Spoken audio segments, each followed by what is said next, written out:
Last time on the Adventures of Gaia, Danus and Pryo, along with their new companion Anzo, made their way through a frozen land, following Sandeep's trail. Much like other lands in the area, this land had suffered damage. At a large crevasse, they found evidence that Sandeep had been injured. Pryo reached out with his mind and discovered large, frozen octopod creatures just before they attacked. With some impressive driving and some luck, the trio escaped and made their way to the next Gaia door. As Pryo went to open the door, he realized Sandeep had set a trap. Boop, boop, boop. And there's a loud bang as something explodes through you. You are phased. A bunch of those cut wires sort of go off, what would have gone off clearly in your face. It was you think it was a quick move. But clever. I'll give him that. What was that? As I run toward... Okay, you come running, you hear this. Yeah. You see the explosion, smoke going a bit around Pryo's head and dissipate. He's standing there. As you know, have now come to recognize he's phased. I start looking over the vehicle. I look at Pryo. All right. It's Pryo. Give the thumbs up. I get back in the vehicle. Okay, go back to the door. Does it look like it's... I'm still phased, by the way. Does it look like it's... that'll work in any way, shape, or form? It was clearly a device that was shaped to go outwards and hit whatever was standing there, rather than to explode inwards and destroy the door. Probably didn't have enough time to build something quite with so much power that might have destroyed the whole door. It was more of a little shrapnel type trap. All right, I'll keep that in mind when I'm repaying him. Okay, Pryo walks through the door. You come through. It's pitch black. For a second, you thought you hadn't made it through the door, that you were somehow still in the metal. However, every so often, the slightest bit of light flickers above you and kind of lights things just in your immediate area. And you see a bit of a Gaia road ahead of you. You recognize the same effect that was in Beliza of pixels failing, except they're quite a bit larger clumps, but they are dark red. They flicker another one here or there, and that's how you're getting any light in this area. You see some old, dead husks of trees here or there, not a lot. Okay. Roll detective with a minus 300. Detective with a minus 300. Okay. Now we're talking. I rolled 55 as a normal success. The only time you can kind of pick things up is the light flashing here and there. And you look down, and as the light flashes, you're able to see the slightest bit of some purple blood on the ground. And some tracks, again, of the speeder bike. All right, he turns around. He goes back through the door again. All right, you come back out into the snowy, bright land. Your eyes take a moment to adjust from going to pitch black to quite bright. Okay, is it still snowing? No, it had stopped snowing. Good, okay. I attenuate myself with a 44 on top of the snow. Okay. And I re-solidify. And this land is called, you said it's this, and that land's called, that's what we're doing. Anzo does take good maps once they've been to the land. They haven't been through this land yet. Mm-hmm. Okay, Pryo turns around and he goes and activates the door. You hit the door. Poop. The Gaia door opens. Again, it's a larger door than you would expect to be in an outer rim land. It opens up. You see that black Danus for the first time you've seen it. It almost looks like a pit of oil or something through. It ripples from the force field between the two. But it's black. There see no landscape through it. Okay, Pryo stands to the side and holds it open, and he goes and motions them come forward. Why? Are we driving? I don't know. I try to start the vehicle. This is going to be. Are you going up? Oh, okay. What do I need to roll? You can drive. Start it. Yes. Okay. And their feet point their toes just to hit it. And actually, with some surprising skill, Anzo swerves, goes through, waves at you, Pryo, as they drive through. Take it slow. Hey, stop. Okay, it slows down. Okay. They flick the headlights on. Boop. You see some light. Okay, I run over. I turn the lights off. It's really dark in here. I say, move over. I could be the driver. I put him in Danus's lap. Oh. What the? Hi, shooter. Okay, I said I get in. Okay, I go. Come on, Batty. Right on the dash. Okay, Patty gets on. Your dashboard I put on the goggles, and I'm looking through Batty's. I do them so both my eyes are Batty's vision. Okay. And he's looking in thermal, so I can drive. Okay. It's like the camera angle of like racing games where you're right at the front, you know? Yeah, exactly. Yeah, you're right there. This is a question of clarity for me. How well can I see the oil and the blood that's leaking with UV? Your UV is better than mine, so you might be able to see it. You can see it a bit. Your UV dips in at 25%, correct? Currently, yeah. My vision's 135. Oh, okay. You can make it out. It fluoresces. However, you still need light to bounce off to make wavelengths to see it. So you realize this land as you now look through Batty's vision, and you've got him to come out on the hood of the vehicle.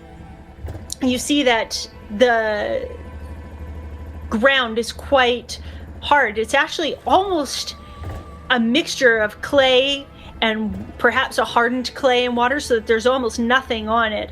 You see strange lines indicating perhaps where to drive, but it's broken up quite a bit.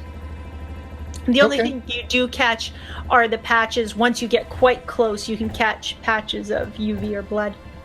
I mean, it's not like he's spurting blood out, so there's not that much. We would have found a body by now. So if this is sufficient to drive, I can't think of a better way of doing it. So I don't want to do the headlamps on because, shoot us. So, or clearly we're following you. So then I'll drive carefully through Batty's vision and try it. Luckily it's nice and flat, and so hopefully we can make up some time. But if he's got a straightaway, then he can go, assuming it's fully operational. You assume to a certain degree this is where he is going to travel. However, you do hit a point where it branches out to the right. This is less road now. This is more gravelly such thing, and you see that's where he's diverted to. Okay, I'll slow down and let Batty switch to UV and try to track him. You're driving. Batty's on the hood of your vehicle.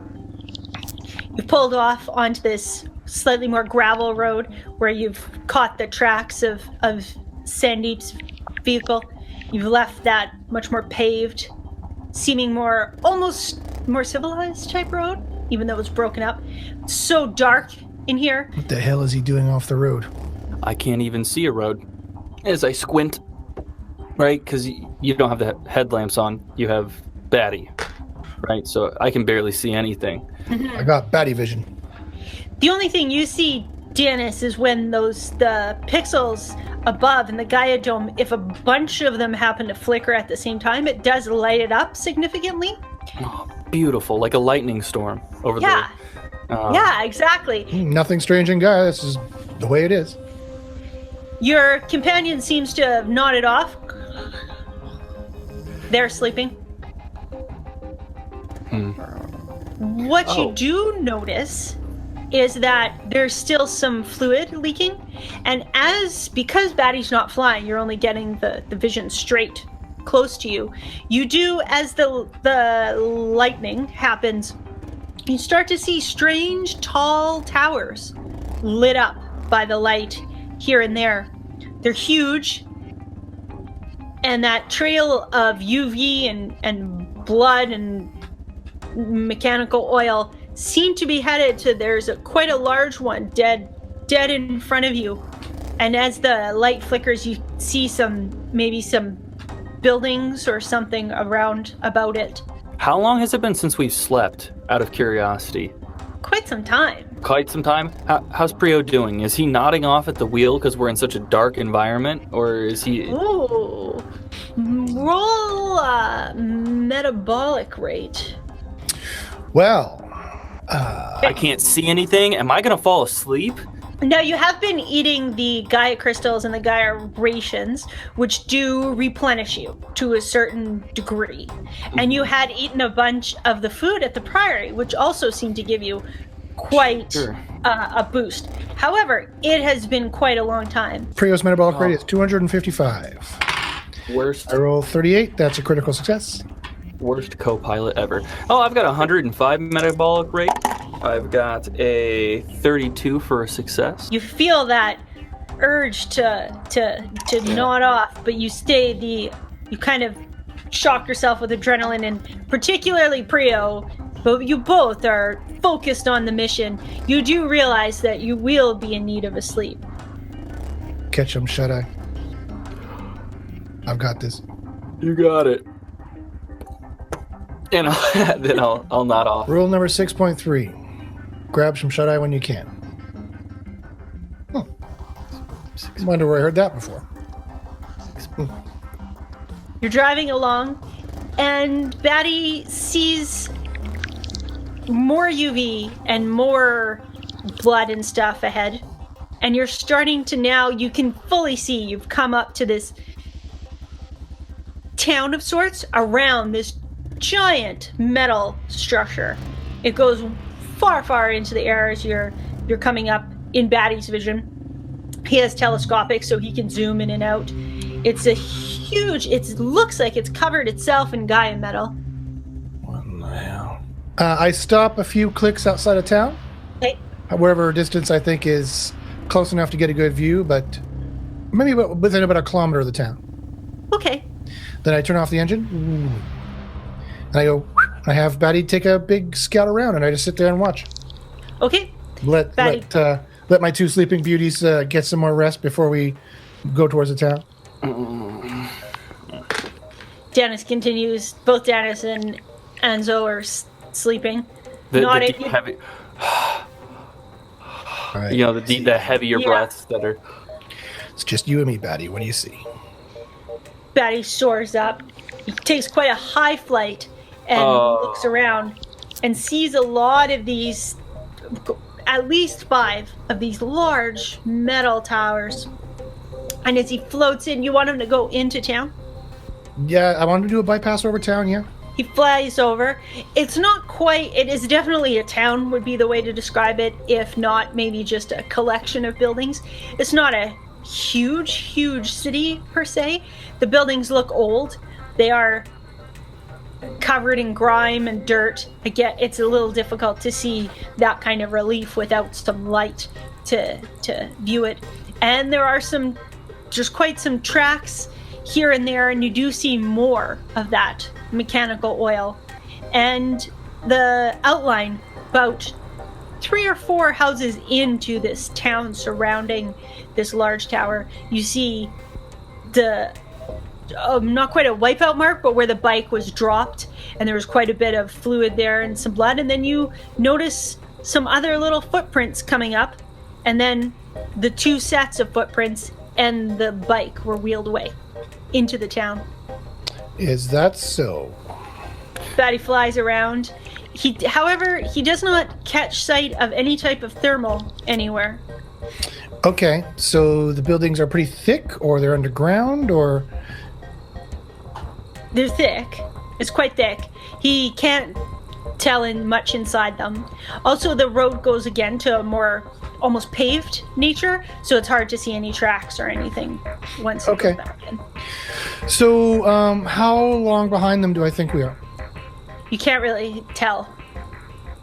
Danus, you do hear, not necessarily talking, but the hum of radio waves going on, receiving. Maybe there's a song.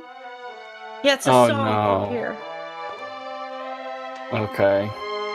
It's almost some sort of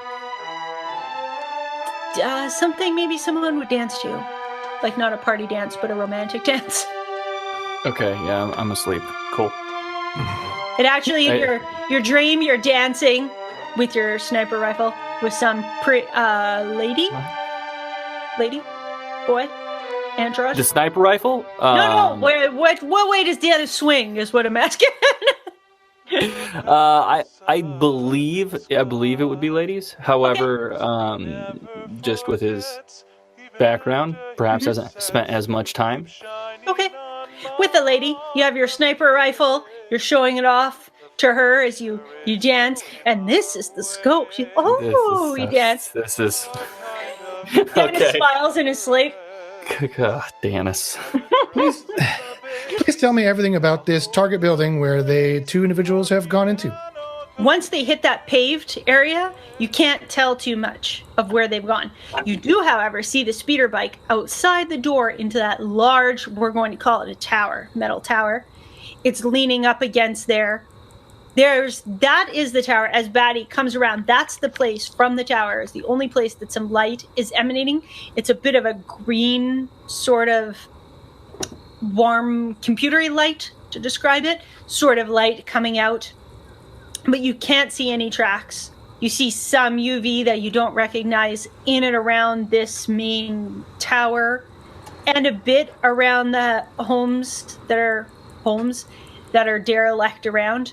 But there's no more. The bike is right there with the fluid doesn't seem to be leaking anymore out of it. Okay, I have Batty cloak and land on a building far away, but where he can get an angle through the window of where the green light's coming out of the tower to look inside there. All he sees in there's a bunch of computer screens. There's a bunch of papers and books and pads. The light, of course, is illuminating down there. On the first level, what you would think would be first and second level, there's no windows to see in. It's just on those upper levels there's windows. And is this tower in the middle of the town? It's outside the town? It's almost as if the town is kind of attached to it. The town itself, the buildings are mostly made out of hardened clay, very similar to how the road was. But they're old. The curtains, any curtains in the window have long since rotted. There's kind of pieces have fallen off here and there. Is there any signs of life in those more adobe buildings? No, it's clearly a bit of a ghost town. Is Shooter and Anzo sleeping soundly? Anzo is. Danus, you actually hear some weird noise breaking through in the music that wakes you up.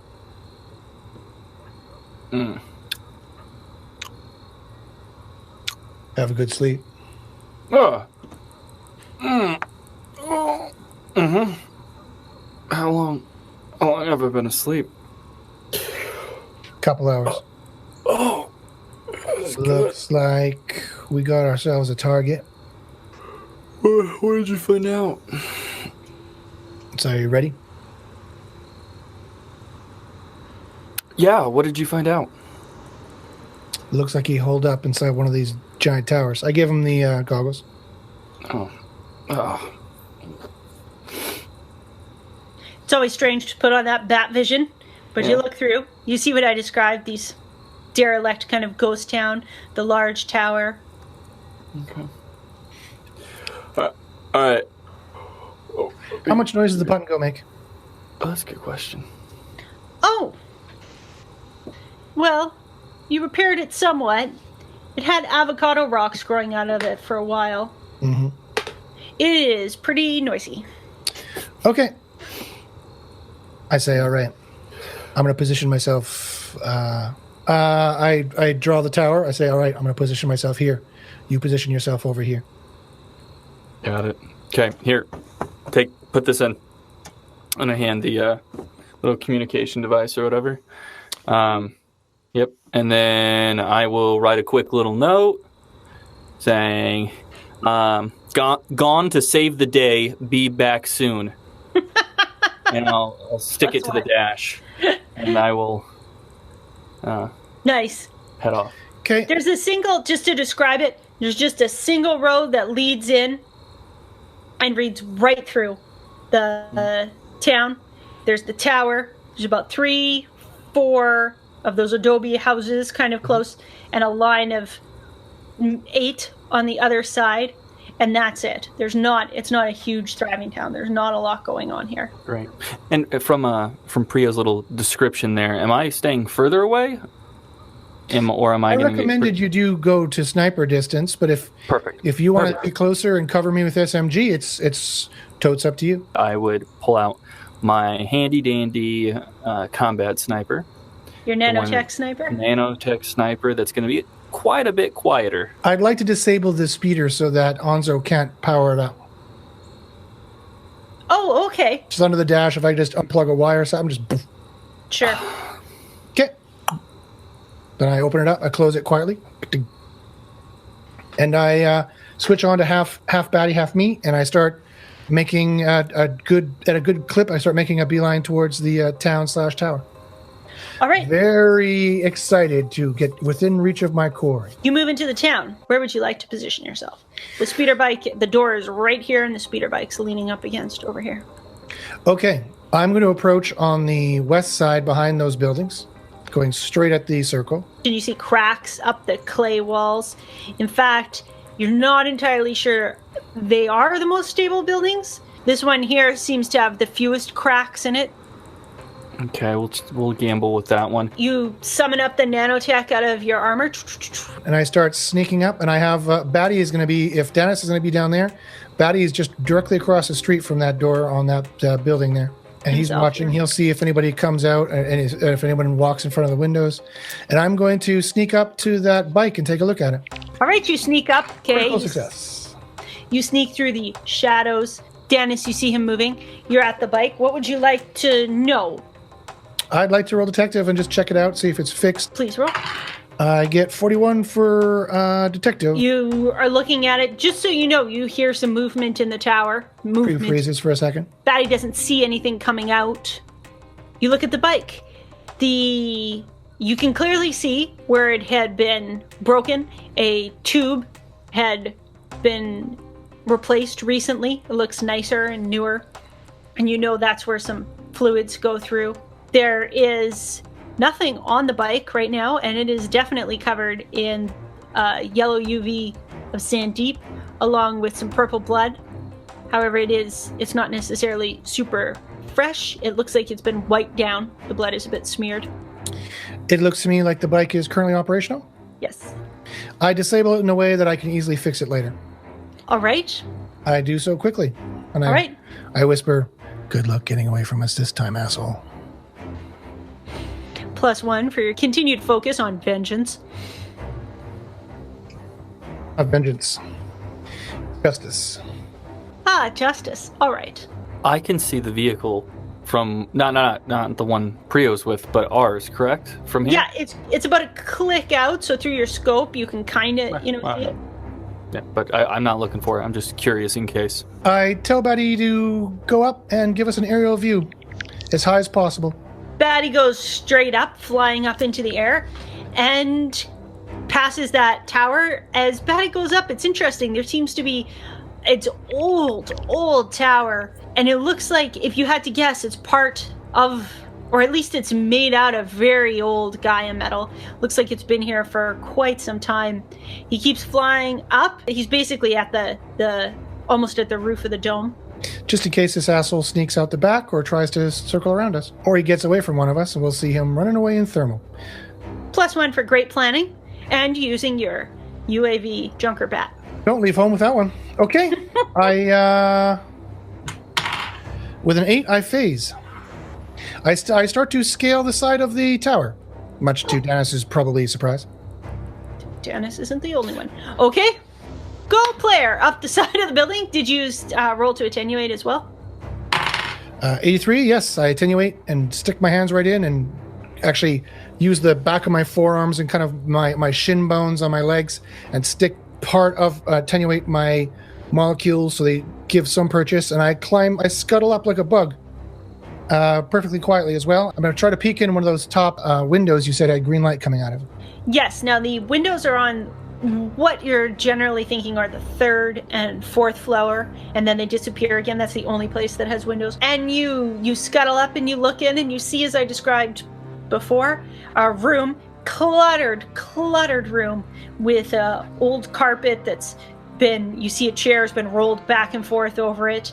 An old style rolling kind of library chair that's made of wood, a desk, quite a few old computer screens, some flat screens, rolled papers, pads, just everything shoved. If there was a crack, there's something shoved in it.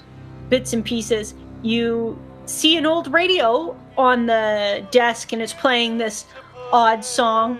UV? There is some red. Somebody with biomatter that fluoresces red under ultraviolet light lives in this tower, I take it. Seems to. Or at least works in it. Looks like it's some kind of maybe a hoarder type situation, but someone's definitely been in there. Okay, and there's nobody in this room? Not currently, no. Just that radio playing that song. Okay, I phase in and go in the room. All right. Danus, you see him go through. As he goes through the wall, the metal. And you find yourself in this room. I unphase. All right.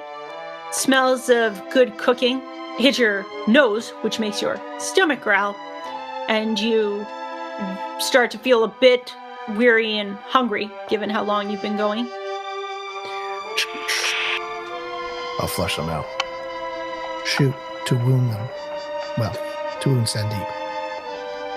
I'll do 2 clicks real quick, like as in heard it. Okay, I'm listening to try to find where people are, if they're above me or below me, or where I think they are. Okay, please roll hearing. All right. Pryo's acute ears are 195, and with a 64, I get a critical success, even with a minus 200. Nice. All right, you're in this room. You come. The door is ajar. You listen. You can hear there's a being down below. Can't tell if they're just shuffling around. They're not talking to themselves or anything, but you can hear the sounds of cooking. Okay, I'll be patient. I'll listen for a bit. You can listen for some time. You hear the cooking going on. And a plate, maybe some utensils. You get the idea you might be sitting up here for some time. Okay. With a 54, I cloak. Okie doke. I'm no longer making any sound or have any physical appearance. Great. You intend to go down the stairs, I assume? Mm-hmm. Okay, you head down the stairs. I'll still roll my sneak to test out the area where I'm stepping so I don't fall through a floor or something.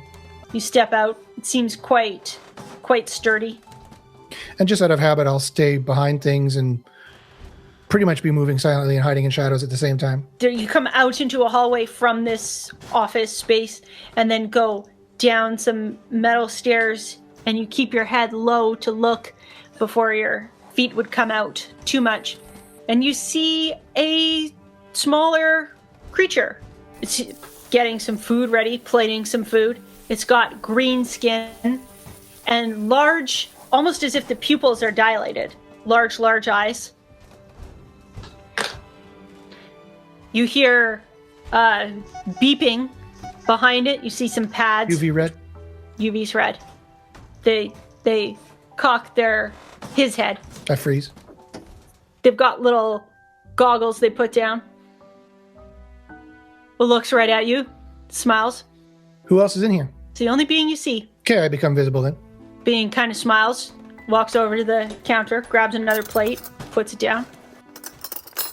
Well, if you're gonna break into my house, you might as well join me for dinner.